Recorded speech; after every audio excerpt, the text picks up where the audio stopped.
Sudden గా గొంతుకేదో అడ్డం పడింది, ఒకటే దగ్గుతున్నాడు. మన వాళ్ళు ఏం చేస్తారు, గబగబెళ్ళి తల కొట్టటము వాడిని ఎత్తుకోవటము చేస్తారు. చేయకూడదు. దగ్గుతున్నప్పుడు అస్సలు డిస్టర్బ్ చేయకూడదు.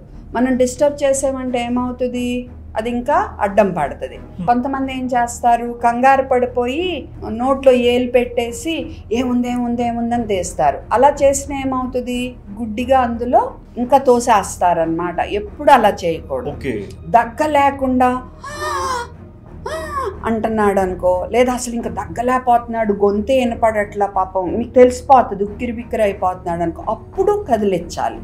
కదిలిచ్చి నెమ్మదిగా ఇలా ఎత్తుకుని ఇలా డౌన్కి పడిపోకుండా మన చేతిలో ఇంచి, మెడ కాదు ఇక్కడ దవడ పట్టుకుని వీపులో మధ్యలో 1 2 3 4 5 కొట్టాలి.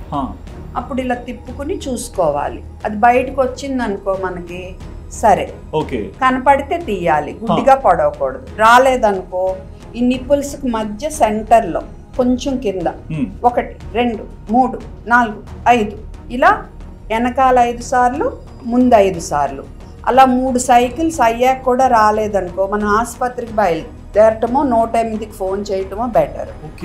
ఈలో బిడ్డ సృహ కోల్పోయాడు అనుకో, అప్పుడు ఏం చేయాలి, మనం గాలి పీల్చుకుంటున్నాడో లేదో చెక్ చేయాలి. మంచిగానే గాలి పీల్చుకుంటున్నాడు అనుకో, ఇలా ఎత్తుకుని, అంటే తల కొంచెం డౌన్, కాళ్ళు కొంచెం ఎత్తు, ఇలా సైడ్కి ఎత్తుకుని ఎమర్జెన్సీకి వెళ్ళిపోవాలి.